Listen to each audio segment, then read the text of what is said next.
Booty Butt Boy, Last Crusade. By Haiku Origami. When day broke, light trickled through the slits of a lifeguard chair where Booty rested in the sand. Blinking heavily, he wiped the crust from his eyes and rose to his feet. Kicking up seashells, he made his way towards the ocean.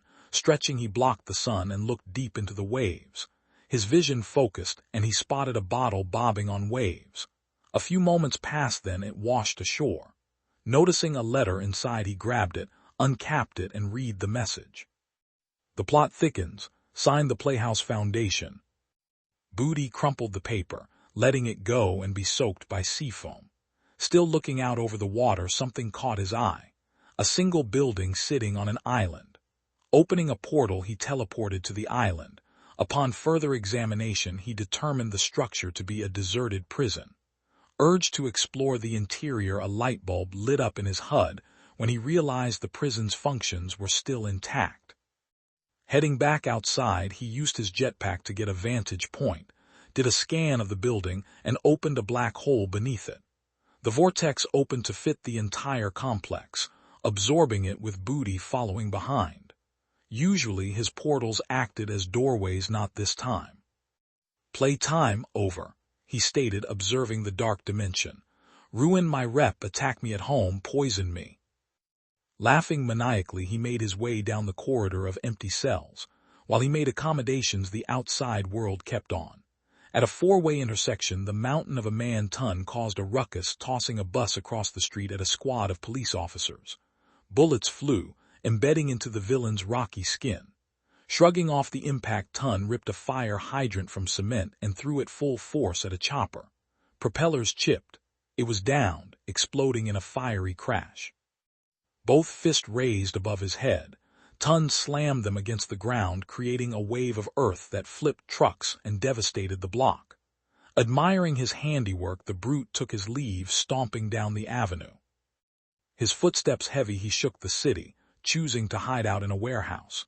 It was an empty space save for pallets piled high, workbenches full of tools and chains hanging.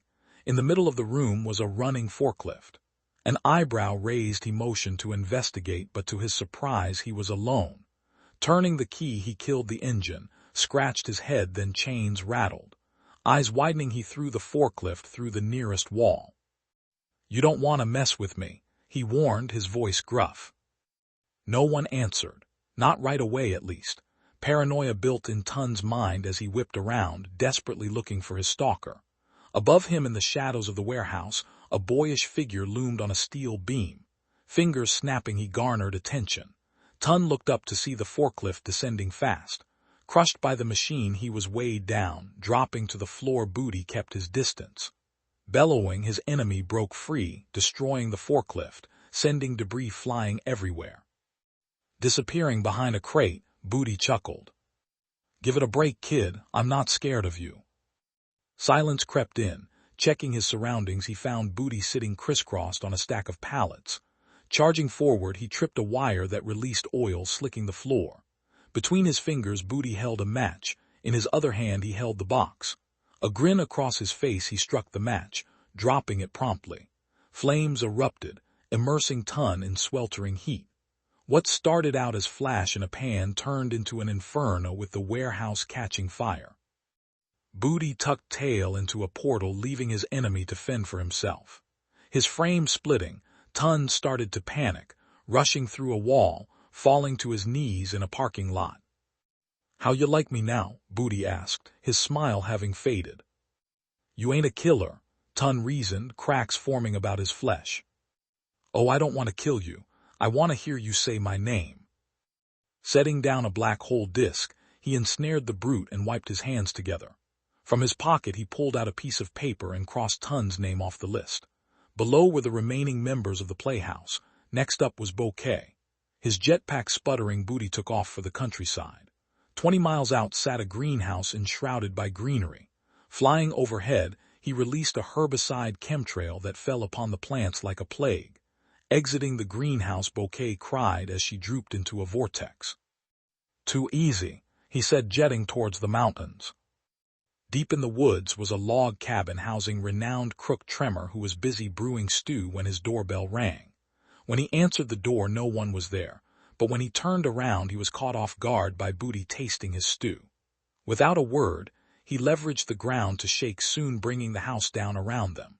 Dust settled, revealing tremor still in the collateral. Feeling nothing under his feet, he looked down into blackness, yelping as the opening closed. Returning to the city, Booty crossed off the 2 names and moved down the list.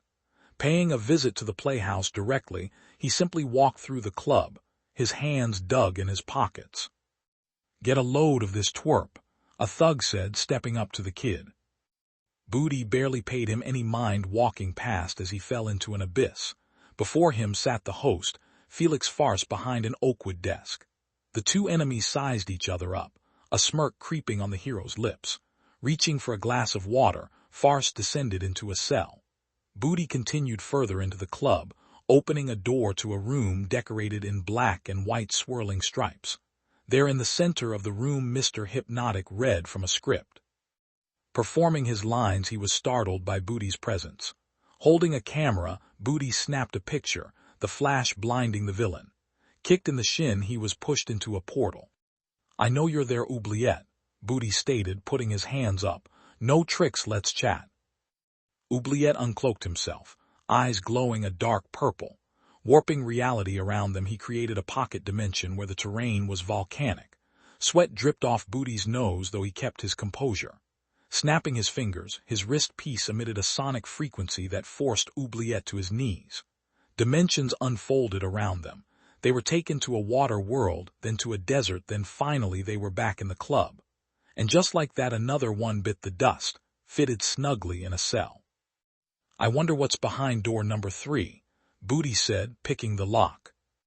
On the other side of the door, Idiom had her feet kicked up on a coffee table, relaxing in a love seat. Clapping rapidly, her expression was joyous when Booty entered. Shaking his head, he met her eyes with a scowl. "You've been a busy bee, haven't you?" she inquired, twirling a strand of hair on her finger. "You lose, Miss Phrase. I've taken down your entire organization. We're finished here." "Well, what are you waiting for, pigs to fly? Get it over with." "As you wish," he replied, a portal opening on the floor, bringing them both to the prison. Behind bars, Idiom rejoiced as Booty walked away, passing each villain, stopping when he reached Kismet's cell.